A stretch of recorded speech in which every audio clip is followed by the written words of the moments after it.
सहनावतु सहनौ भुनक्तु सह वीर्यं करवावहै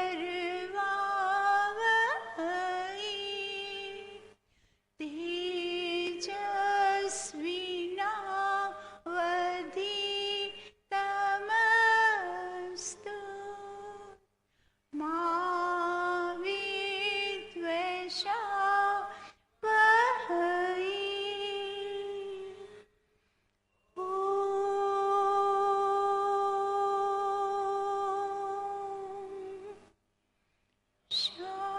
शान्तिः शान्तिः शान्तिः।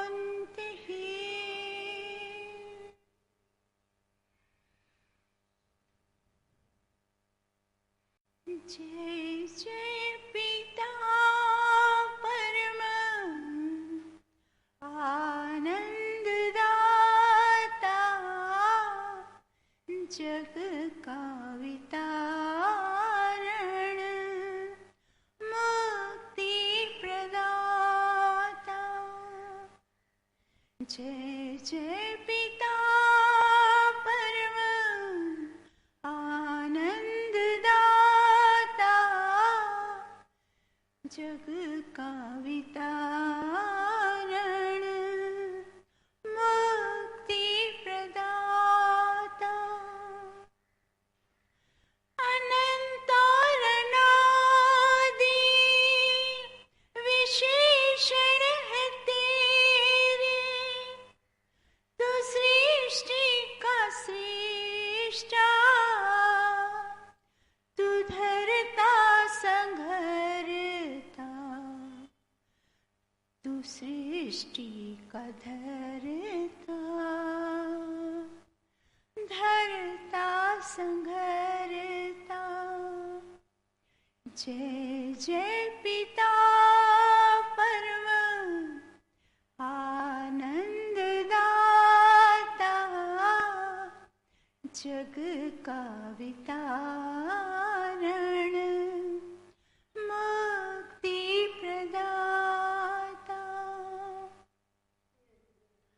सूक्ष्म से सूक्ष्म तू है स्थूल इतना कि जिसमें ये सारा जगत समाता।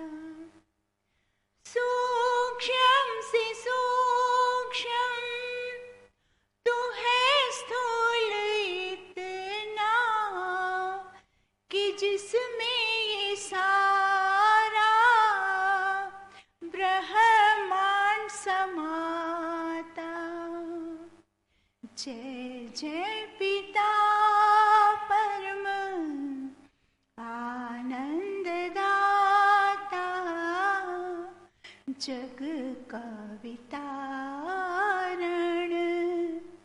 मुक्ति प्रदाता। मिटाओ मेरे भय को आवागमन के, फिरूं ना जन्म पाता और बिलबिलाता। फिरूं ना जन्म पाता और बिलबिलाता। जय जय पिता परम आनंददाता जग का वितारण मुक्ति प्रदाता। करो शुद्ध निर्मल मेरी आत्मा को, करूं मैं विनय नित्य सायं और प्रातः।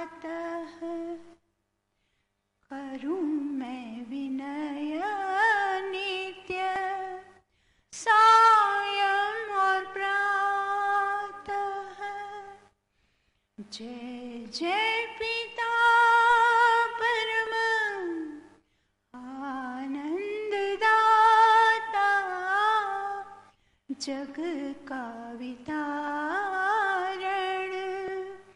मुक्ति प्रदाता।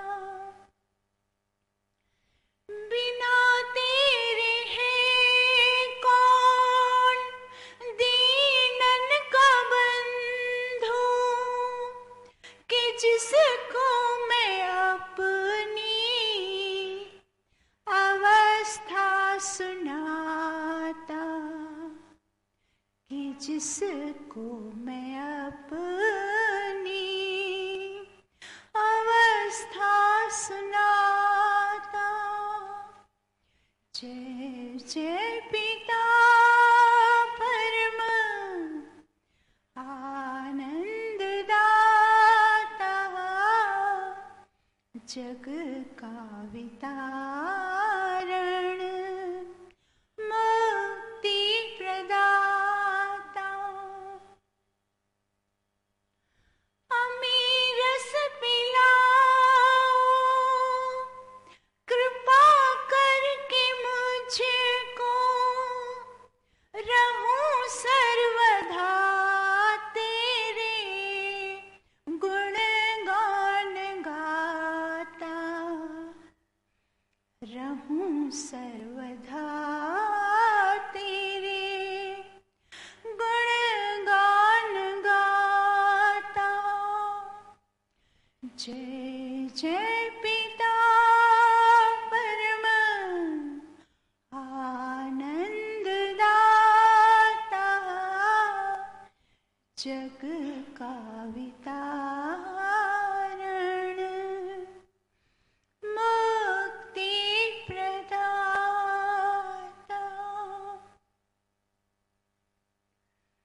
हमारा जो विषय चल रहा है कल से सांख्य दर्शन, हम सांख्य दर्शन का अध्ययन कर रहे हैं। तो सांख्य दर्शन का जो विषय है वो यही है। आज का जो भी हमने भजन सुना, कि भजन में भी क्या सार है भजन का, कि संसार से विमुख होके ईश्वर की ओर, ईश्वर से प्रीति, संसार से अप्रीति। क्योंकि संसार से छुटाने का जो उपाय वो ईश्वर ही है। ईश्वर ही मुक्ति को प्रदान करने वाला है। ईश्वर हमारा सब कुछ निस्वार्थ। इस पूरे संसार में आप दुनिया भर को एक एक को छान मारो। ऋषि कहते हैं आप एक एक को करीब से, जितना करीब से आप एक एक को छानेंगे, जानेंगे, पहचानेंगे, आपको अनुभव होता जाएगा सारा संसार स्वार्थ से भरा। स्वार्थ निकला, टाटा बाय बाय, कोई नहीं पहचानेगा।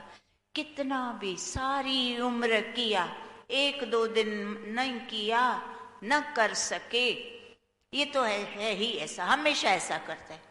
लो कर लो बात, पूरा मिट्टी में पानी फिरा देते हैं। ये संसार है, किसी का दोष नहीं, इसी को संसार कहते हैं। इसीलिए ऋषि कहते हैं दोषों में, रागों में और द्वेषों में नहीं पड़ना, इसमें उलझना पुलझना नहीं है, बस हमें समझ जाना है ये संसार है, संसार ऐसा ही होता है, ये ऐसा ही रहेगा। पहले भी ऐसा था, अभी है भी, आगे भी ऐसा ही रहेगा। संसार में परिवर्तन इस प्रकार का नहीं होगा। हमें स्वयं को समझना है, दूसरों को नहीं समझाना। हम दूसरों को नहीं बदल पाएंगे, हमें स्वयं को समझा के स्वयं को बदलना। यही सारे वेदों का सार, सारे उपनिषदों का, सारे दर्शनों का, मैं ऋषि फिर सारे अनेक अनेक भांति से मनुष्य को भांति भांति से समझाने से कभी कोई बात समझ में आ जाएगी। इस प्रकार से फिर उपनिषदों में और दर्शनों में छोटे छोटे सूत्र बना के हमें अच्छी प्रकार से, ताकि हम समझ जाएं। क्योंकि ये सारी बातें एक बार थोड़ी से समय में समझना, सुनना तो ठीक है, सुनने तक सीमित हो जाता है, पर समझ के उस बात का आचरण करके छूटना वह कठिन होता है। इसीलिए बार बार हमें समझाया जाता है। तो आज हम सांख्य दर्शन का जो चौथा अध्याय है, आज दूसरा उसका सूत्र है। दूसरा सूत्र क्या है? पिशाचवत् अन्यार्थो उपदेशे अपि। पिशाचवत् अन्यार्थो उपदेशे अपि।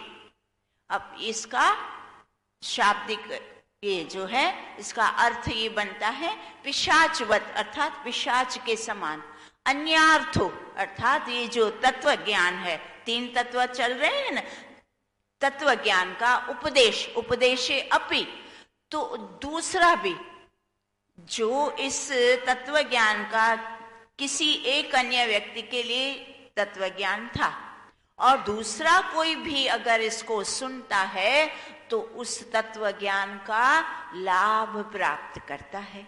यह इस आज के सूत्र का अर्थ है। तो इसको एक आख्यायिका, इसमें क्या किया है महर्षि कपिल ने, एक एक सूत्र के नीचे आख्यायिका बताई है। आख्यायिका अर्थात बोध कथा, जिसको कहते हैं दृष्टांत कहते हैं।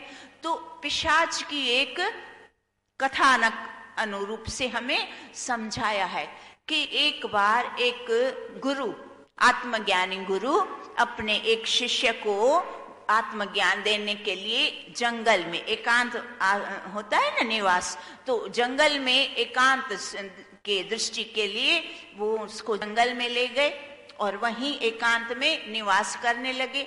वहां निवास करते प्रतिदिन वो उस शिष्य को आत्मज्ञान, ये तत्व ज्ञान, तीनों तत्वों का ज्ञान उपदेश करते रहते। अब वहां एक पिशाच रहता था। वो प्रतिदिन बड़े ध्यान से छिपकर, बड़े ध्यान से उस ज्ञान को सुनता था। सारा ज्ञान उसने भी सुन लिया और वो सारा ज्ञान सुन के उसने आचरण में उतारा और कालांतर में वह भी तत्व ज्ञानी और तत्व विद्वान बनके और अपना उसने उद्धार कर लिया। तो आज हमें ऋषि इस बात का मुख्य उनका भाव क्या है कि यह जो तत्व ज्ञान है तीनों तत्वों का, वह ज्ञान ऐसा है कि जो सुन रहा है उसको तो लाभ है ही है, पर जो दूसरा व्यक्ति, अन्य व्यक्ति भी अगर उस ज्ञान को, उपदेश को सुन लेता है और आचरण में उतार लेता है तो उसको भी लाभ हो जाता है।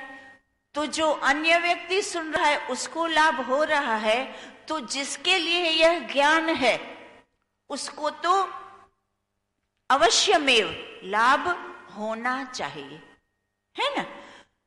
तो ये क्या, इसका एक और हम दृष्टांत देखते हैं हमारे ही, ये तो ऋषि ने अपनी बोध कथा सुनाई, पर हमारा प्रत्यक्ष जो दृष्टांत है रोजड़ का, स्वामी सत्यपति जी जब किसी गुरुकुल में वो क्या करते थे,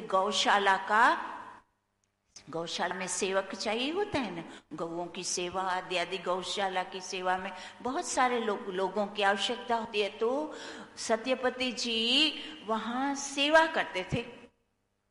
अब सेवा करते करते उनको जब जितना समय बचता था जल्दी जल्दी वो अपना कार्य निपटा के फिर जो ब्रह्मचारी को आचार्य लोग पढ़ाते थे, वेद विद्या पढ़ाते थे, वो दरवाजे के बाहर छुप के, दरवाजा जैसे ये दरवाजा है, अब दरवाजे के बाहर छुप के वो सारा सुनते थे। सुन के उनको रुचि थी, इच्छा थी, तो सुन के फिर उनकी और अपनी क्या कहते हैं योग्यता स्तर और बढ़ता गया और उनको अक्षर ज्ञान भी नहीं था। इतना ज्ञान बढ़ा, सुनते इतना ज्ञान प्राप्त किया, फिर अक्षर ज्ञान प्राप्त किया और कितने बड़े उच्च कोटि के विद्वान बने, स्वामी जी कहलाए और कितने सारे विद्वानों को तैयार किया। ये हमारे प्रत्यक्ष की बात। अब वो जो ज्ञान था, आज ये जो हम सूत्र है वो एकदम सीधा, ये दंत कथा नहीं है, ये सीधा प्रत्यक्ष दृष्टांत है। उन्होंने, सत्यपति जी ने एक पुस्तक में यह बात स्वयं लिखी है अपने लिए। वो कहते हैं कि मैं गुरुकुल में, ये गौशाला में मैं सेवक था, मैं बाहर दरवाजे से छुप के मैंने ज्ञान को ग्रहण किया और अपनी योग्यता बनाते बनाते मैंने अक्षर ज्ञान लिया और इस तरह से अपने आप को किस स्तर तक पहुंचाया, ये सब हमारे समक्ष है। तो ऐसी चीजों से, ऐसे दृष्टांतों से मनुष्य को क्या होता है, प्रेरणा मिलती है। जैसे हमारा आर्य समाज का एक मेरा अनुभव है, यहाँ आर्य समाज में वेदों का ज्ञान चलता है हमेशा, तो सत्संग चलता है। जब हम नीचे सत्संग समाप्त करके उतरते हैं तो नीचे दुकानें हैं, दुकानों पे जो उनके स्वामी बैठे होते हैं, दुकानदार बैठे होते हैं, तो नमस्कार करते हैं और बोलते हैं, बताते हैं। कई बार उन्होंने हमें बताया है कि आप ऊपर सत्संग करते हैं दीदी, हम ऊपर नहीं आ सकते, हमारा दुकान बंद करके हम नीचे अच्छी तरह से पूरा सुनते हैं और उसका लाभ प्राप्त करते हैं। तो आप, ये आज का सूत्र यही बता रहा है कि ज्ञान हो रहा है किसी अन्य के लिए, पर वो ही ज्ञान दूसरा व्यक्ति, अपी का अर्थ है दूसरा भी उस ज्ञान को जब सुनता है तो इस ज्ञान का इतना महत्व है कि वो भी दूसरी जगह अन्य स्थान पर बैठ के हुए भी उस ज्ञान को प्राप्त करके आचरण में उतार के फिर उसका लाभ ले सकता है। तो इस तरह है, इस ज्ञान को सुनने का जब तीव्र इच्छा और तीव्र हमारी इच्छा शक्ति और ध्यान केंद्रित करके जब मनुष्य सुनता है और फिर उसको आचरण में उतारता है, तब वो इस प्रकृति के बंधन से छूटता है। प्रकृति के बंधन, ऐसे तो जड़ है प्रकृति, पर कितना मजबूती से जकड़ रखा है कि कितना भी सुनने के बाद, जन्म जन्मांतर से सुनने के बाद भी इस संसार से मनुष्य छूटता कहाँ है। हम देखते हैं ना, आगे एक दृष्टांत में महात्मा बताते हैं कि यह संसार जो है ना, वो एक सड़े हुए मुर्दा ढका हुआ, जो एक मुर्दा होता है ना सड़ा हुआ, पर वो ऊपरी दृष्टि से आप देखो ना तो अच्छी तरह से ढका हुआ, फूल हारों से ढका हुआ होता है। तो जब आप उसके नजदीक जाते हैं तब वो इतनी असहनीय दुर्गंध होती है उसमें। दूर से ऊपरी दृष्टि से देखते हैं तो अच्छा दिखता है, ढका हुआ होता है ऊपर। अंतिम जब संस्कार करते हैं तो डेड बॉडी को कितनी अच्छी शब्द, कोई दुशाले, कोई शॉले, अच्छे अच्छे वस्त्र उसके ऊपर डाले जाते हैं, फिर पूरा फूलों से, हारों से, गुलाब के फूलों से सजाते हैं ना। तो ऊपरी दृष्टि से तो वो खराब नहीं दिखता, अच्छा लगता है, पर जब उसके नजदीक जाते हैं, अब वो पड़ा रहा है, अगर 2 दिन 1 दिन वो पड़ा रहा है तो उसमें क्या हो जाता है, दुर्गंध। तो दुर्गंध ही उत्पन्न होती है, सड़ा हुआ। तो महात्मा लोग हमें इस प्रकार से समझाते हैं कि ये जो संसार है सड़े हुए मुर्दे के भांति है। दूर से आकर्षण, इस संसार के जितने भी विषय, वस्तु, पदार्थ, रिश्ते, नाते, सब दूर से जब तक देखो ऊपरी ऊपरी तरह से उसका उपयोग, तब तक तो ठीक है, पर जितना अंदर उसके घुसने का प्रयास, नजदीक, जितना अधिक नजदीक फिर उतना अधिक दुख। अब इसका एक और दृष्टांत सुंदर है जिससे हमें पूरी बात अच्छे से समझ आती है। एक शहद की प्लेट पड़ी है, उस पे एक मक्खी आती है उड़ के, कुछ भी मीठी चीज होती है तो मक्खियां भिनभिनाती है। तो एक मक्खी आई उड़ती उड़ती और प्लेट के बीचों बीच शहद खाने लगी। अच्छे से खूब शहद खाया, बीचों बीच थी, खाया। अब बस उसको लगा अब मुझे उड़ना है। अब उड़ने का कितना प्रयास कर रही है, बहुत इच्छा है उसकी, बस अब मैं यहाँ से उड़ूं, पर वो उड़ नहीं पाती। क्यों? क्योंकि उसके जो पंख थे वो शहद में चिपक गए। पंख शहद, शहद कैसा होता है? चिकना होता है, चिकनाहट भरा। वो पंख से चिपक गए उसके पंख। अब वो चाह रही है कि मुझे उड़ना है, पर वो उड़ नहीं पा रही। अब उसी प्लेट पे एक दूसरी मक्खी आती है। वो क्या करती है? किनारे किनारे, प्लेट के चारों ओर शहद होती है, तो किनारे पे भी शहद तो होती है, तो वो क्या करती है? किनारे किनारे से जरा सा शहद खाके और उड़ जाती है। फिर आती है थोड़ी देर से, जरा जरा सा शहद चाट के उड़ जाती है। तो इसी प्रकार जो मनुष्य इस संसार में रहता हुआ किनारे पे रहना, किनारे पे जरा सा शहद खा के उड़ जाना, अर्थात विकारों से लिप्त होना, संसार में लिप्त हो जाते हैं, तो फिर चाह के भी नहीं निकल पाते। जब हम किसी रिश्तों में, पति का रिश्ता है, पत्नी का है, संतानों का है, या मित्र यारों का, अनेक प्रकार के रिश्ते होते हैं, या अनेक प्रकार के जड़ पदार्थ होते हैं, तो उनके जो आकर्षण होते हैं वो बड़े भारी। जब बीचों बीच हम गहराई में उनके जाते हैं, तब हम फंस जाते हैं। फिर वो ऐसे हम फंसते हैं कि हम निकलना भी चाहें, पर हम निकल ही नहीं पाते। जैसे विकारों का दृष्टांत ले, किसी मनुष्य को क्रोध आता है, बार बार क्रोध आता है छोटी छोटी बात पे, पर फिर उसको उसी क्रोध से हानि हो रही है शरीर में, और हर तरह से संबंधों में, शरीर में हानि हो रही है, स्वास्थ्य में। वो बेचारा चाहता है, नहीं है, क्यों मैं क्रोध करता हूँ? नहीं करना चाहिए, मुझे तो हानि होती है। सामने वाला भी बेकार में नाराज हो जाता है। वही बात मैं शांति से कहूंगा, मुझे नहीं, अब मैं क्रोध नहीं करूंगा, मुझे क्रोध नहीं करना, क्रोध करने से कोई लाभ ही नहीं है। वो चाहता है कि मैं क्रोध ना करूं, वो बेचारा चाहता है, उसको अच्छे से समझ है कि क्रोध करना अच्छी बात नहीं है। वो मेरे लिए, मुझे भौतिक भी दुख है और आध्यात्मिक, दोनों तरह से मुझे ही नुकसान है। सामने वालों को तो नुकसान है कि नहीं, वो तो वो जाने, पर अधिक नुकसान मेरा हो रहा है, वो समझ रहा है। पर ये जो फंसना, ये बंधन, ये महर्षि जो कपिल, वो क्या बता रहे हैं इस सांख्य दर्शन में। आज मैं सांख्य दर्शन भी लाई हूं। तो सांख्य दर्शन का मुख्य सार यही है कि ये जो प्रकृति है वो कैसे जीवात्मा को बांधती है। वो एक एक सूत्र में, छोटे छोटे सूत्र में हमें अच्छे से समझाते हैं, ताकि हम इस बंधनों में ना बंधे।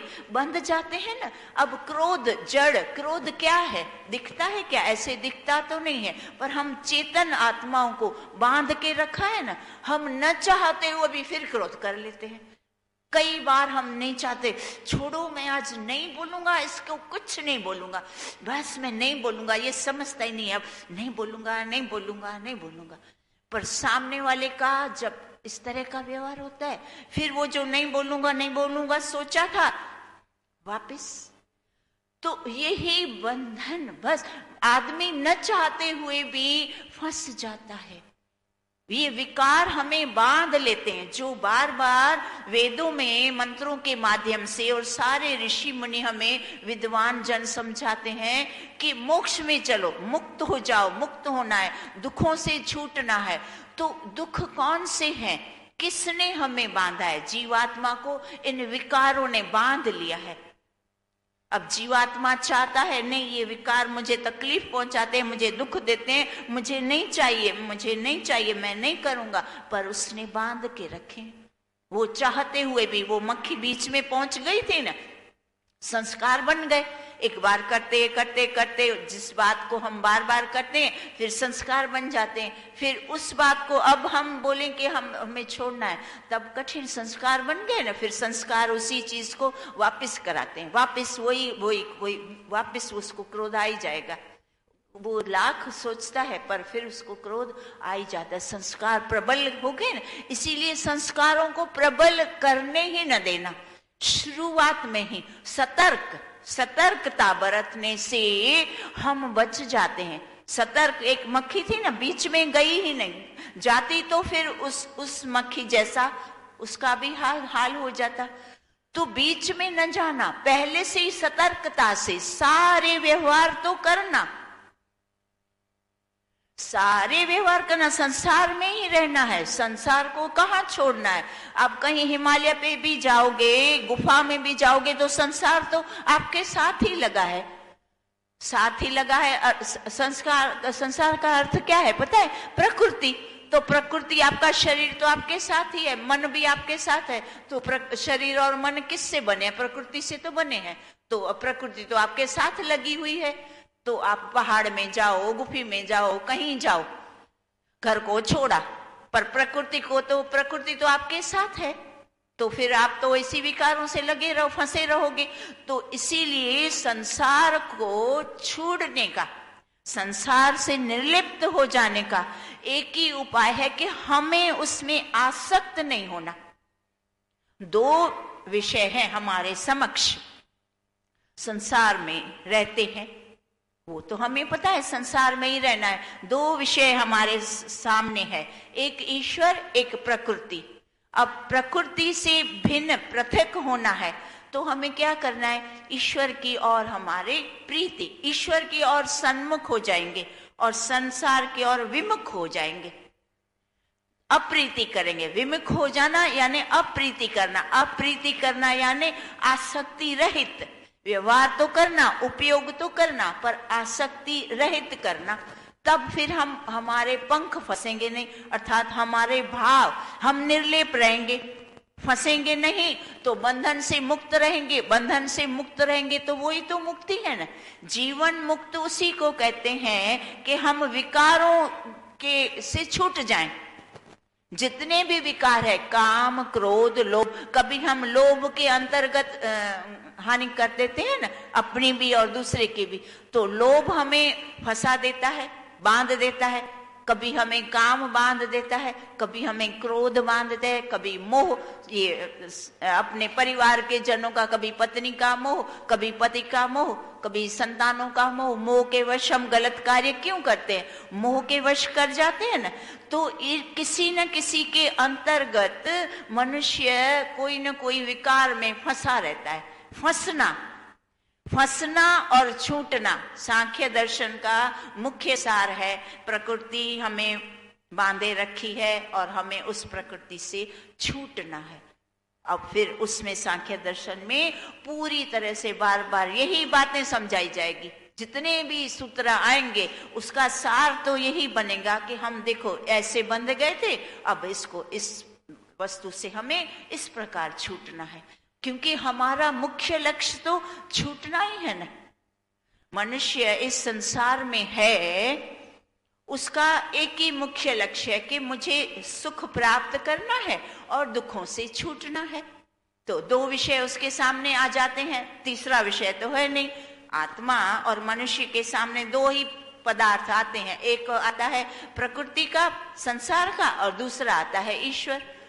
प्रकृति उसको बांध लेती है तो दुख पहुंचाती है, और ईश्वर से हम बंध जाएंगे, ईश्वर से जुड़ जाएंगे, ईश्वर के सम्मुख हो जाएंगे, तो फिर वो हमें दुख देता है, क्योंकि उसके पास दुख है नहीं, तो वो हमें दुख देता नहीं। वो मात्र सुख है, उसके पास आनंद है तो आनंद देता है। और प्रकृति के पदार्थ में क्या है? सुख भी है, दुख भी है, मिश्रित है। इसीलिए वो हमें थोड़ा सा सुख तो उसका मिलता है, पर उसके साथ साथ हमें दुख भी मिलता है। तो ऋषि समझाते हैं ये तो कैसा घाटे का सौदा है ना। आप सारे व्यापारी हैं, आप 1 रुपए का सौदा करते हैं, 4 रुपए का सौदा करते हैं, कोई चीज खरीदते हैं 4 रुपए की, और आपकी बिक्री हो जाती है 1 रुपए में, तो आप ये घाटे का सौदा हुआ कि नफे का हुआ? नुकसान का हुआ ना। तो यह प्रकृति का भी इसी प्रकार का है।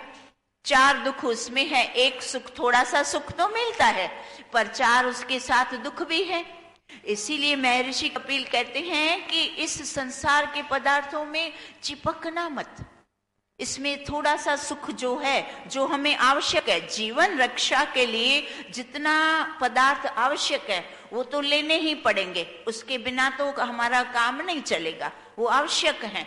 तो उतने ही पदार्थ आप लो जितना जीवन रक्षा के लिए जरूरी है। अगर छूटना है दुखों से तो उतना ही जीवन के लिए, जितना रक्षा के लिए, मेरे शरीर की रक्षा, मेरा जीवन स्वस्थ रहे, सुरक्षित रहे, 100 वर्ष तक मैं कार्य करूं, अपने लक्ष्य तक पहुंचूं, उसके लिए आपको जो जो भी, जितना भी आवश्यक है उसका तो अच्छी तरह से उपयोग करो। उसके लिए बिल्कुल मना नहीं, उसी उपयोग के लिए ही तो ईश्वर ने ये सब कुछ बनाया है, तो उसका उपयोग करना है, पर हमें आसक्ति रहित करना है। तब हम इस प्रकृति के बंधनों से छूट जाएंगे। बंधन से मुक्त हैं तो फिर हम सुखी हैं, बंधन में बंधे हैं तो दुखी हैं, बंधन से छूटे हैं तब हम सुखी हैं। तो अब आगे का 2 मंत्र हुए, अब कल तीसरा मंत्र चलेगा। तो अब ये सारा चौथा अध्याय बड़ा ही सुंदर दृष्टांतों वाला है, तो चौथा अध्याय हम संपन्न अवश्य आगे आगे की कक्षाओं में हम करते जाएंगे। अब हम शांति पाठ करते हैं।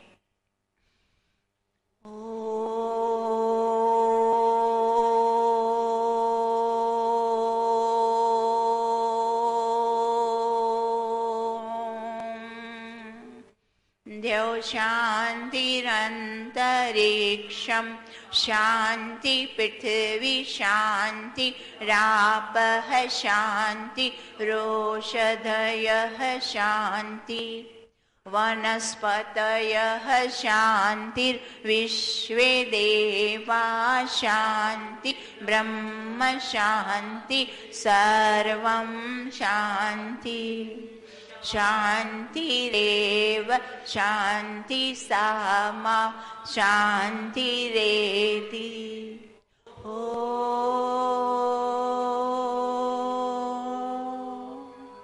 शान्तिः शान्तिः शान्तिः। सर्वेभ्यो नमः। आप सबका बहुत बहुत धन्यवाद।